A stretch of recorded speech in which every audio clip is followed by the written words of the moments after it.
नमस्कार दर्शकों, ज्योतिष के इस यूट्यूब चैनल पर आप सभी का एक बार फिर से हार्दिक स्वागत है। आज एक गंभीर विषय को लेकर आपके सामने उपस्थित हुआ हूँ। एक ऐसा विषय जो बहुत खास है, अपने आप में बहुत ही महत्वपूर्ण है। कुछ आज का जो वातावरण है इतना बदल चुका है कि कोई भी व्यक्ति अपने आप से संतुष्ट नहीं है, अपने जीवन से संतुष्ट नहीं है और जीवन से मिलने वाली जो चीज़ें हैं, जो उपलब्धियां हैं, उनको लेकर कहीं ना कहीं वो संतुष्टि उसको नहीं मिल पा रही जो वो चाहता है। हर व्यक्ति अपने जीवन में रोजगार का सुख, धन का सुख, ऐश्वर्य का सुख, विलासिता का सुख और भी अन्य प्रकार के सांसारिक सुख, मानसिक सुख, बहुत सारी चीज़ें चाहता है, लेकिन हर घर में आज इसकी कमी देखने को मिलती है। कोई भी ऐसा घर नहीं है जिसमें ये सारी चीज़ें आपको देखने को मिले। कारण बहुत सारे हैं। अगर मैं आपसे बात करूंगा इन कारणों के ऊपर तो आपको बहुत सारी चीज़ें ऐसी दिखेंगी कि हर घर में ये सब चीज़ें आज बहुत कम हैं। कहीं ना कहीं पर इन चीज़ों की बहुत कमी हमें देखने को मिलती है। सुख की कमी, घरों में दरिद्रता आ गई है, घरों में कलह का वातावरण बना हुआ है, आपस में मतभेद इतने हैं कि हर समय लड़ाई झगड़ा मन मुटाव ये सब चलता रहता है। तो इसको करके घर में जो नकारात्मक ऊर्जा है उसका लगातार संचार होता जा रहा है और हर घर में नेगेटिव एनर्जी आपको देखने को मिलेगी, जिसकी वजह से उस घर के सभी सदस्य या तो आपको बीमार मिलेंगे, किसी न किसी रोग से ग्रस्त मिलेंगे, मानसिक अवसाद का शिकार मिलेंगे और कहीं ना कहीं पर रोजगार को लेकर या धन को लेकर बहुत सारी कमियां वहाँ पर आपको देखने को मिलेंगी।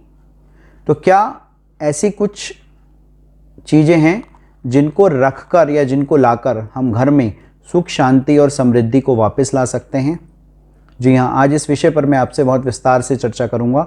ऐसी कौन सी चीज़ें हैं हमारे घर में होनी चाहिए, मैं कहूँगा प्रत्येक घर में ऐसी कौन सी चीज़ें होनी चाहिए जो कि सुख शांति और समृद्धि लाने में सहायक होती हैं। देखिए, सबसे पहले मैं लेता हूँ, हर घर में एक तुलसी का पौधा अवश्य होना चाहिए। इसमें कोई बहुत ज़्यादा पैसे खर्च नहीं होते हैं। तुलसी का पौधा बहुत आसानी से आपको बाज़ार में मिल जाता है। तुलसी किसी भी रंग की हो, चाहे वो श्यामा तुलसी हो, चाहे वो काली तुलसी हो, चाहे वो हरी तुलसी हो, तुलसी का पौधा हर घर में होना बहुत ज़रूरी है। तुलसी माँ लक्ष्मी का प्रतीक है, साक्षात माँ लक्ष्मी का स्वरूप है।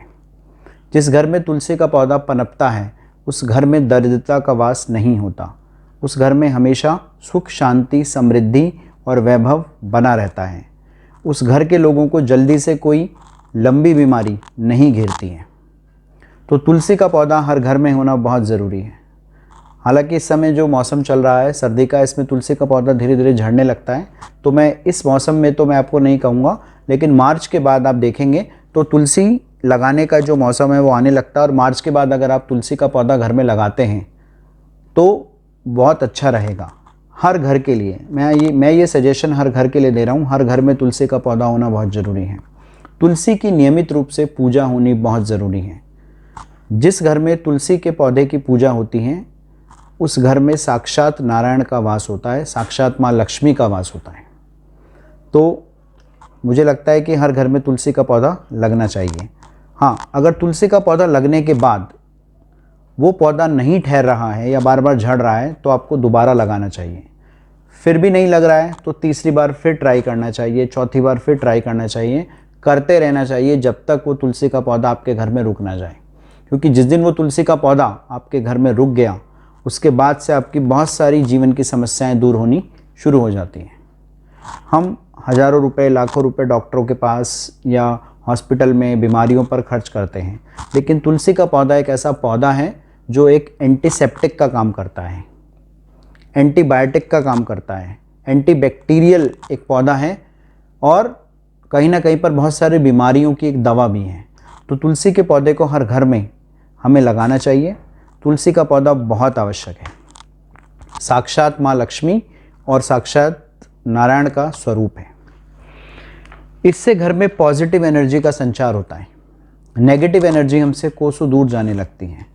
जिस घर में सुबह शाम तुलसी के नाम का दीपक जलता है और सुबह शाम रोज उसका विधि विधान से पूजन होता है, वहाँ पर किसी भी तरह का कोई ग्रह कलेश, कोई भी नकारात्मक ऊर्जा देखने को नहीं मिलती, कोई दरिद्रता का वहाँ वास नहीं होता और सभी लोग वहाँ पर दीर्घायु होते हैं, स्वस्थ रहते हैं, सुख शांति से रहते हैं, प्रसन्न रहते हैं। तो तुलसी का पौधा हर घर में होना चाहिए। उसके बाद मैं लेता हूँ, हाँ, इसको लेकर एक भ्रांति है, बहुत सारी भ्रांतियाँ हैं वैसे तो, लेकिन मैं कुछ भ्रांतियाँ आज उठाता हूँ तुलसी के पौधे को लेकर जो लोगों के दिलों में हैं। कुछ लोग कहते हैं कि रविवार को तुलसी की पूजा नहीं करनी चाहिए। क्यों? किसी भी शास्त्र में ऐसा नहीं लिखा है कि तुलसी की पूजा रविवार को नहीं की जाती। तुलसी की पूजा 7 दिन की जा सकती है। कुछ लोग कहते हैं तुलसी का पौधा किसी से रविवार के दिन नहीं लेना चाहिए। ये भी एक भ्रांति, एक मिथ है। तुलसी का पौधा आप कभी भी ला सकते हैं। साक्षात माँ लक्ष्मी का स्वरूप है। माँ लक्ष्मी को घर लाने के लिए कोई खास दिन नहीं होता है, 7 दिन बराबर हैं। किसी भी दिन आप माँ लक्ष्मी के इस पौधे को अपने घर में लगा सकते हैं, उसकी पूजा कर सकते हैं। तो ये सब भ्रांतियाँ जो इससे जुड़ी हुई हैं, इन सब से हमें थोड़ा सा दूर हटना होगा, इन सब से बाहर निकलना होगा। क्योंकि ये एक खास चीज़ और बताता हूँ। तुलसी के पौधे की जो पत्तियाँ होती हैं उनको तोड़ करके हम पूजा करते हैं। तुलसी दल का हम सेवन भी करते हैं। भगवान के भोग में तुलसी दल का भोग भी उसमें लगाया जाता है। तुलसी को चबाना नहीं चाहिए। इसके पीछे एक वैज्ञानिक कारण है, क्योंकि तुलसी के पौधे में पारा होता है और वो पारा अगर हम चबाते हैं तो हमारे दांतों को कमज़ोर करता है, हमारे मसूड़ों की हड्डियों को कमज़ोर कर देता है। इसलिए कहते हैं तुलसी को चबा के नहीं खाना चाहिए, क्योंकि इससे हमारा जो दांत और जो हमारी हड्डियां हैं वो कमज़ोर होने लगती हैं। लेकिन तुलसी का नियमित रूप से सेवन करने से बहुत सारी बीमारियां अपने आप दूर होने लगती हैं। तुलसी एक एंटीसेप्टिक का काम करती है, एंटीबैक्टीरियल है और बहुत सारी बीमारियों में कारगर औषधि का काम करती है। और सबसे अच्छी बात, तुलसी के पौधे के सामने घी का दीपक जलाकर शाम के समय, सूर्यास्त के बाद या मध्य रात्रि में अगर श्री सूक्तम के 16 मंत्रों का जाप कोई व्यक्ति लगातार 1 साल तक करता है, तो मेरा ऐसा मानना है कि उस व्यक्ति के पास से दरिद्रता कोसों दूर चली जाती है। ये बहुत सार्थक उपाय है जो मैंने कई लोगों पे आजमाया है और उनको इसका बेहतरीन परिणाम भी मिला है। तो अगर आप लोग भी दरिद्रता से परेशान हैं, रोजगार से परेशान हैं, सुख समृद्धि को लेकर कहीं ना कहीं कोई कमी आपको दिखती है, तो आप ये उपाय कर सकते हैं। बहुत कारगर उपाय है। शाम को आपने तुलसी के पौधे के सामने घी का दीपक जलाना है और उसके सामने बैठकर श्री सूक्तम के 16 मंत्रों का नियमित जाप करना है। अगर आप ऐसा करेंगे आपको बहुत शुभ फल प्राप्त होंगे। उसके बाद मैं आता हूँ दूसरी ऐसी कौन सी चीज़ है जिसको रखने से घर में नेगेटिव एनर्जी दूर होने लगती है, या मैं कहूँ सकारात्मक ऊर्जा आने लगती है। वो है हमारे लिए गाय के गोबर के छोटे छोटे उपले। अब देखिए, देसी गाय के गोबर के उपले आपको सरकंडे हम जिन्हें कहते हैं, 2 से 3 इंच का सरकंडा गोल आपको बाज़ार में मिल जाएगा, किसी भी गौशाला में मिल जाएगा आपको। उस सरकंडे को आप अपने घर ले आइए। घर में एक पात्र बनाइए, एक बर्तन बनाइए, या मैं कहूँगा एक जिसमें हवन करते हैं, हवन कुंड ले लीजिए। उसके अंदर उस गोबर के उपले को रखिए। उसके ऊपर लोबान, कपूर और देसी गाय का घी मिलाइए और उसको प्रज्वलित करके सारे घर में उसका धुआं सुबह शाम करना चाहिए। ऐसा करने से घर की नेगेटिव एनर्जी दूर होने लगती है और सकारात्मक ऊर्जा का प्रवेश होने लगता है। अगर कोई घर या किसी भी घर में बहुत से व्यक्ति या कोई एक व्यक्ति बहुत लंबे समय से बीमार चला आ रहा है, ये उपाय करने से उसकी बीमारी धीरे धीरे दूर होने लगती है। बड़ा सार्थक उपाय है। अगर आप इसको करेंगे तो ज़रूर लाभान्वित होंगे। तीसरी चीज़ लेने से पहले अपने सेगमेंट के अंतर्गत, जिसकी मैंने आपको पिछली प्रोग्राम में बताया था कि मैंने एक नया सेगमेंट शुरू किया है जिसमें मैं आप लोगों के सवाल लेता हूं, आपकी समस्या लेता हूं। एक दर्शक का सवाल है मेरे पास, गुड़गांव से इन्होंने सवाल किया है। इनका नाम है सौरभ। डेट ऑफ बर्थ है इनकी 7 अक्टूबर 1991।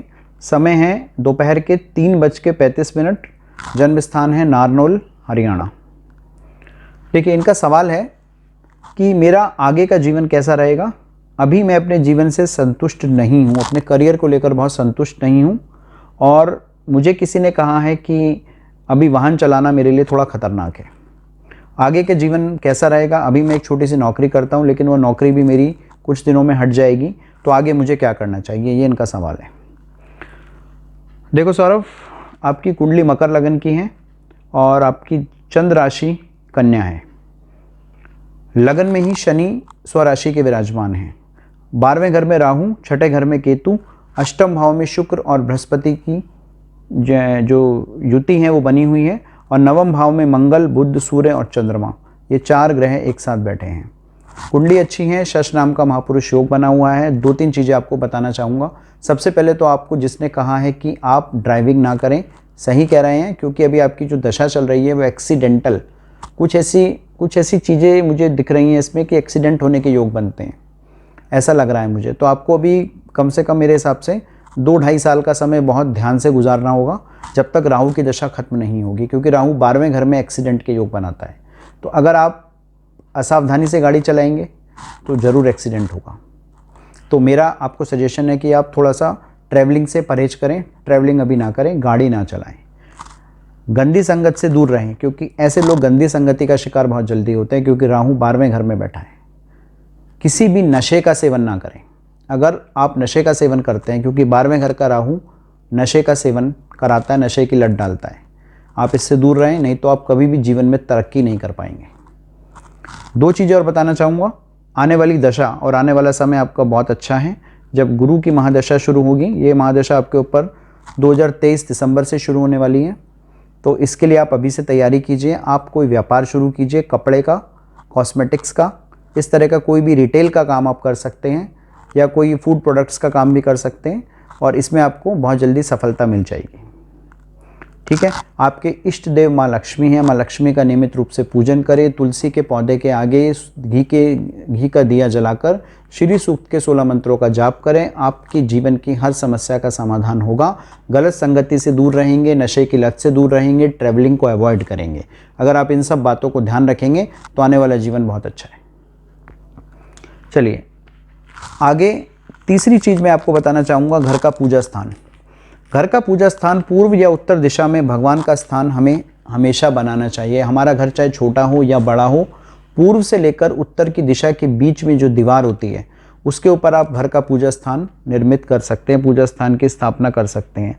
इसको एक शो पीस की तरह यूज़ ना करें। आजकल लोगों ने ना भगवान के स्थान को शो पीस बना के रख दिया है। वहाँ पे गणेश जी की मूर्ति ऐसे लगाते हैं जैसे कोई शो पीस लगा रखा हो। ऐसा मत कीजिए। भगवान को भगवान रहने दें, ये मेरी आपसे प्रार्थना है। तो भगवान को शो पीस की तरह प्रयोग ना करें। हाँ, आपको कुछ फैंसी चीज़ें लगानी है, लगा सकते हैं, आप उसको फैंसी डेकोरेशन कर सकते हैं, लेकिन उसको शो पीस ना बनाएं। और अपने घर के अंदर पूर्व से उत्तर की दिशा में मंदिर का निर्माण अवश्य करें।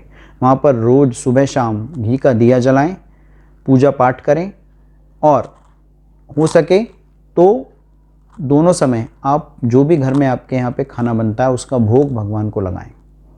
ऐसा करने से घर की नकारात्मक ऊर्जा दूर होती है, घर में सुख शांति आती है, घर के मुखिया की आयु बढ़ती है, घर के बच्चे तरक्की करते हैं, घर के बच्चे जिनका पढ़ाई में मन नहीं लगता धीरे धीरे पढ़ने लगते हैं, आगे बढ़ने लगते हैं, उन्नति करते हैं, और ऐसा घर बहुत तेज़ी से तरक्की करता है।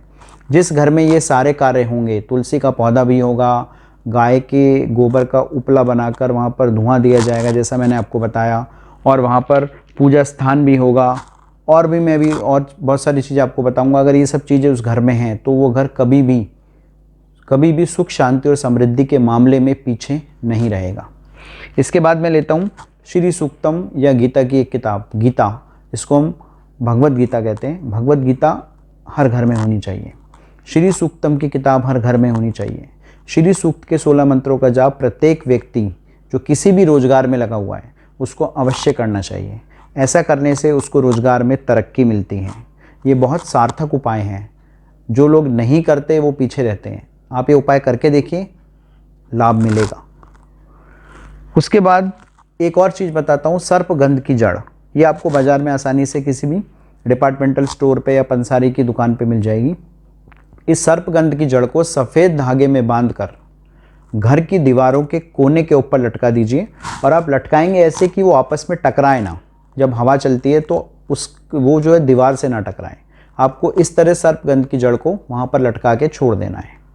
ऐसा करने से भी घर की नकारात्मक ऊर्जा धीरे धीरे खत्म होने लगती है और सकारात्मक ऊर्जा का प्रवेश होने लगता है। तो सर्पगंध की जड़ बहुत आसानी से आपको बाज़ार में मिल जाएगी। ये भी आप सफ़ेद धागे में बांधकर किसी भी दिन घर के दीवारों के कोने पे लटका दीजिए, और मैंने आपको बताया ऐसे लटकाना है कि वो दीवार से टकराए ना। ऐसा करने से भी घर में सुख शांति बनी रहती है। सनातन धर्म का एक बहुत महान ग्रंथ जिसको हम रामचरितमानस के नाम से जानते हैं, इस ग्रंथ का हर घर में होना आज बहुत ज़रूरी है। रामचरितमानस एक ऐसा ग्रंथ है जो सनातन धर्म के लिए, जो सनातन धर्म में सर्वश्रेष्ठ माना जाता है। सनातन धर्म में रामचरितमानस को महत्वपूर्ण स्थान दिया गया है। तो हर घर में रामचरितमानस का पाठ होना चाहिए। अगर रामचरितमानस का पाठ किसी भी घर में होगा, वहाँ पर कोई नकारात्मक ऊर्जा कभी भी घर नहीं कर सकती। कोई भी टोना टोटका वशीकरण ये सब नहीं होता।